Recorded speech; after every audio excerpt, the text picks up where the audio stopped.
Джек наслаждался редким уютом раннего вечера, взбивая подушки, пока снежинки шептали о приближающейся буре.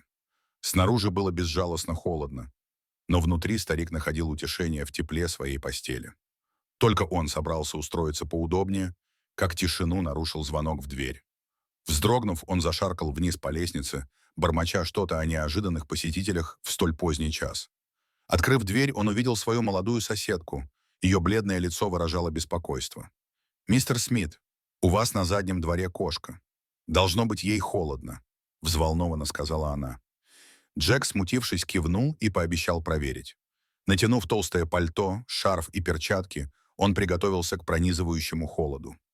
Он заметил кошку, крепко прижавшуюся к забору, и ее шерсть была спутана и сливалась с обледенелой землей. Джек двигался осторожно, на сердце у него было тяжело от беспокойства. Когда он приблизился, кошка вскинула голову, ее дикие глаза встретились с его. Из ее груди вырвалось низкое, предупреждающее шипение, заставившее Джека застыть на месте. Джек мягко заговорил, пытаясь успокоить животное. «Полегче. Я здесь не для того, чтобы причинить тебе боль». Кошка медленно пошевелилась, и стало видно, что у нее под брюхом что-то есть. Пульс Джека участился, когда до его слуха донеслись слабые, странные звуки. Сначала он подумал о котятах. Вздрогнув, он бросился обратно в дом, схватив ноутбук, чтобы спросить совета, но что-то в приглушенных звуках не давало ему покоя. Они не совсем совпадали. Что защищала кошка? Джек понимал, что время на исходе, шторм усиливается, и что бы ни лежало под кошкой, оно не переживет эту ночь. При исполненной решимости он начал разрабатывать план спасения их обоих. Джек мерил шагами комнату, ломая голову над тем, как безопасно подобраться к кошке. Он не мог рисковать, но и оставить ее на улице во время непогоды тоже не мог. Надев несколько дополнительных слоев одежды и толстые садовые перчатки, он приготовился к новой попытке. На этот раз он принес пакет с сосисками, надеясь, что соблазнительный запах отвлечет кошку от того, что она охраняла. Снаружи завывал ветер, и безжалостно кружился снег. Джек осторожно положил первую сосиску так, чтобы кошка могла дотянуться до нее. Теплый, пикантный аромат разнесся в морозном воздухе. Кошка дернула носом, но не сдвинулась с места. Ее защитные инстинкты были непоколебимы. Джек, ничуть не смутившись, проложил дорожку из сосисок, и каждый кусочек вел все ближе к сараю. С каждым шагом его сердце учащенно билось, а холод подтачивал его решимость. Отойдя к окну, Джек с тревогой наблюдал, как кошка колеблется. Кошка снова понюхала воздух, затем осторожно шагнула вперед. Голод пересилил осторожность, и она начала есть сосиски, медленно продвигаясь к сараю. У Джека перехватило дыхание, когда кошка наконец переступила порог. Он выбежал на улицу и быстро закрыл за собой дверь сарая, защищая животное от непогоды. Его охватило облегчение, но его внимание быстро переключилось на то место, которое кошка так яростно охраняла. Снег продолжал падать, и Джек опустился на колени и смахнул слой льда, обнаружив источник слабых, странных звуков. Его сердце чуть не остановилось. Под кошкой лежали два крошечных совенка.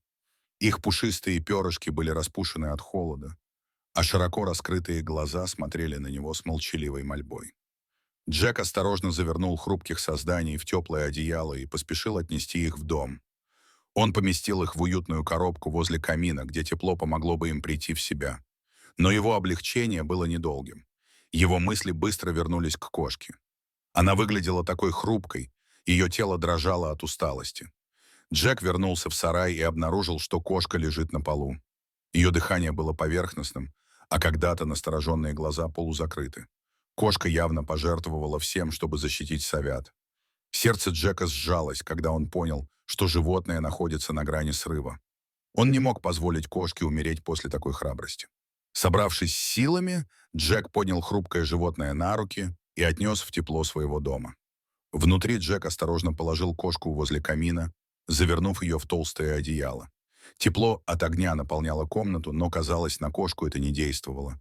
Ее дыхание оставалось поверхностным, хрупкое тело не реагировало. Сердце Джека упало, когда он увидел, как некогда защищавшее его животное изо всех сил пытается удержаться. Ему была невыносима мысль о том, что он может потерять ее, особенно после всего, что она сделала для совят. Меряя шагами комнату, Джек ломал голову в поисках решения. В приюте для животных ему уже сказали, что не могут прислать помощь из-за шторма. Время поджимало. Дрожащими руками схватив телефон, Джек позвонил своему другу, местному ветеринару. «Вы должны мне помочь», — умолял он хриплым от нетерпения голосом. Ветеринар, осознав серьезность ситуации, согласился без колебаний. «Джек, приведи кошку. Я все подготовлю». Полной решимости спасти животное, Джек плотно завернул ее в одеяло и приготовился к опасной поездке. За окном бушевала буря, в темную ночь валил снег, а свирепый ветер хлестал по дому. Джек аккуратно завернул совят в другое одеяло и положил их на пассажирское сиденье рядом с кошкой. Поездка к ветеринару была опасной. Обледенелые дороги и плохая видимость превращали каждый поворот в рискованную игру. Джек крепко сжал руль, его сердце бешено колотилось, когда грузовик слегка заносило на замерзшей дороге. Он мельком посмотрел на кошку, которая дышала поверхностно и прерывисто, служа ярким напоминанием о том, насколько хрупка была ситуация. Несмотря на опасность, Джек был полон решимости продолжать путь, несмотря на неумолимый шторм. Наконец, сквозь снежную завесу показался слабый отсвет ветеринарного кабинета. Джек прерывисто выдохнул, когда заехал на стоянку и внес кошку внутрь. Ветеринар был готов и ждал, сразу же отведя кошку в подсобку для оказания неотложной помощи. Джек остался в комнате ожидания, а совята уютно устроились в своем одеяле. Шли часы, и каждое мгновение тянулось невыносимо долго, пока Джек сидел в тишине. Когда ветеринар наконец появился, на его лице сияла ободряющая улыбка. «Джек, ты совершил нечто экстраординарное», — сказал он. «Сейчас состояние кошки стабильное. Если бы ты вовремя не вмешался, она бы не выжила».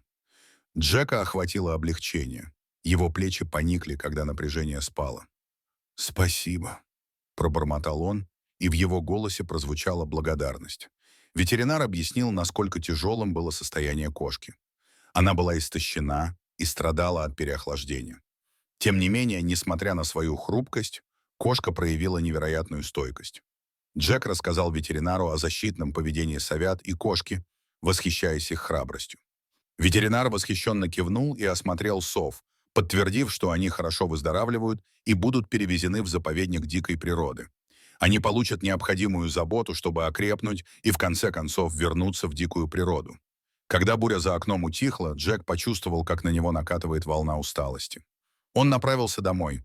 На него давили события прошедшей ночи. В его некогда пустом доме, холодном и тихом, теперь стало теплее. Самоотверженность кошки и хрупкость совят пробудили что-то глубоко в нем, целеустремленность, которой он не ощущал уже много лет. На следующее утро первая мысль Джека была о кошке и совятах.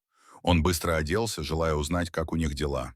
Дороги все еще были покрыты снегом, но теперь, когда буря миновала, стало намного безопаснее. Когда Джек добрался до кабинета ветеринара, у него отлегло от сердца, когда он увидел, что кошка проснулась, а ее глаза сияли ярче, чем накануне вечером. Как только кошка заметила его, она слабо махнула хвостом и, с трудом поднявшись на ноги, подошла к Джеку. Ошеломленный, Джек опустился на колени и нежно погладил ее по голове. Кошка прижалась к нему, и из ее груди вырвалось тихое, едва слышное мурлыканье, словно выражая свою благодарность. Глаза Джека затуманились, когда он осознал глубину возникшей между ними связи. В последующие дни Джек регулярно посещал ветеринара, проверяя, как кошка восстанавливает силы. Каждый визит укреплял их связь. Кошку, которую Джек назвал «Скаут» в честь ее бдительного духа, стала символом мужества и преданности. Джек, который провел столько лет в одиночестве, почувствовал, что его сердце раскрывается так, как он и не предполагал. Когда Скаут окрепла, Джек принял решение. Он не мог расстаться с кошкой. Она стала неотъемлемой частью его жизни. При поддержке ветеринара Джек подписал документы на усыновление и забрал Скаута домой. Скаут поселилась в доме Джека так, как будто она всегда принадлежала ему. Когда-то тихий дом теперь наполнился теплом дружеских отношений. Скаут повсюду следовала за Джеком, нетерпеливо помахивая хвостом, и они быстро стали неразлучны. Храбрость кошки глубоко тронула Джека, а ее мягкий, преданный характер придал ему целеустремленности. Джек находил радость в самых простых моментах. Он гулял со Скаутом по заснеженным улицам, Проводил тихие вечера у камина и наблюдал, как кошка с каждым днем становится все здоровее и энергичнее. Скаут заполнила пустоту, которую Джек долгое время воспринимал как часть своей жизни, принеся свет и тепло в сердце старика. Тем временем совята процветали под опекой заповедника дикой природы. Джек время от времени получал новости от разведчиков, узнавая, что они становятся сильнее и скоро будут готовы вернуться в дикую природу. Осознание того, что у них будет шанс жить своей жизнью благодаря защитным инстинктам скаута, наполнило Джека гордостью.